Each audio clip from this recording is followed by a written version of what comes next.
अब के लाल जी दुताला पर से भी गईबो। देखे मलिकार जी वो फोन करत नहीं हम। साधु महंत संत जल का बकासी मंदिर में जाके ऊ करे ले आयासी।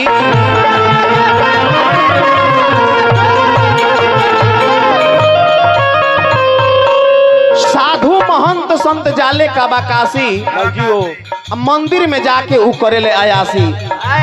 काहे करे कहे के पड़ता हमनी के संत के रूप में साधु के रूप में जैसे आसाराम रामपाल राम रहीम हरे राम नाना प्रकार के हमने के ना जी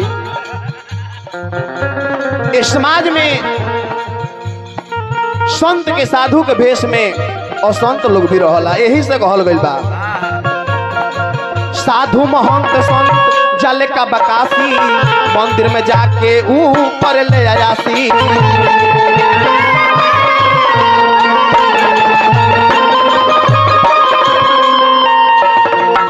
पंडा जल ढारे जाके भट्टी खाना में पंडा जल ढारे जाके भट्टी खाना में फर्क लौके न मर्द जनाना में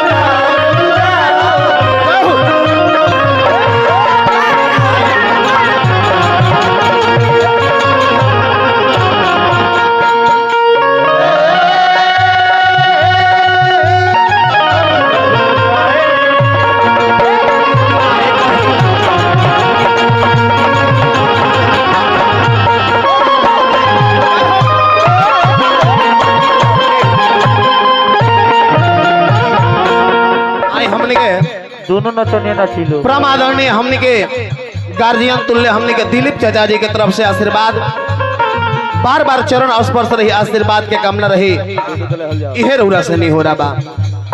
देखिए गीत के दूसरा पद बका आजकल हमने के समाज में लड़की सभे मुंह बांध लेता रही फोन करत नहीं आ रोड पर निकल जाता रही जमला के देखते हुए कवि के भाव बा ए मुस्कान आज मिली हवा में हुंडाऊ उड़ावत तारी मुनिया ओढ़नी से मुंह ढकी देखो तारी दुनिया।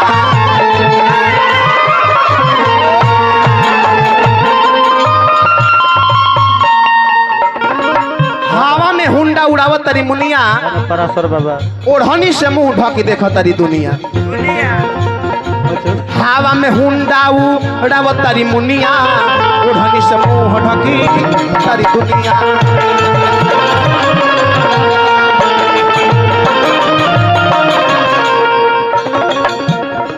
लव लेटर लिखस ललकी है पाना में लव लेटर लिखस ललकी है पाना में फर्क लौके ना मर्द जनाना में के न मर्द जनाना में। अंतिम पद में दहेज के दानव लोग लड़की के जारता लोभ में भाई छुड़ा भाई के मारता।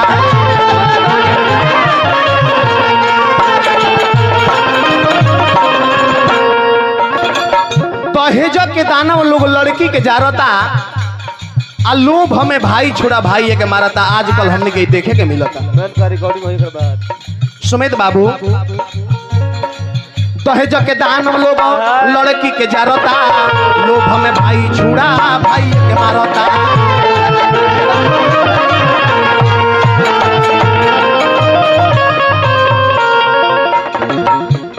तो कुछ सच बात जुगलो के गाना में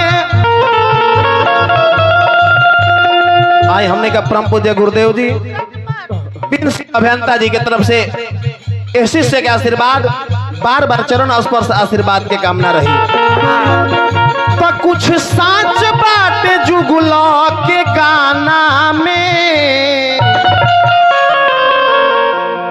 तो फर्क लौके न मर्द जनाना में तो फर्क लौके न मर्द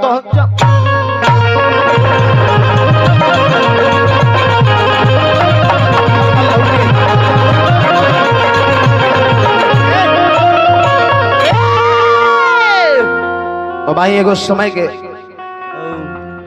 गार्जियन बोला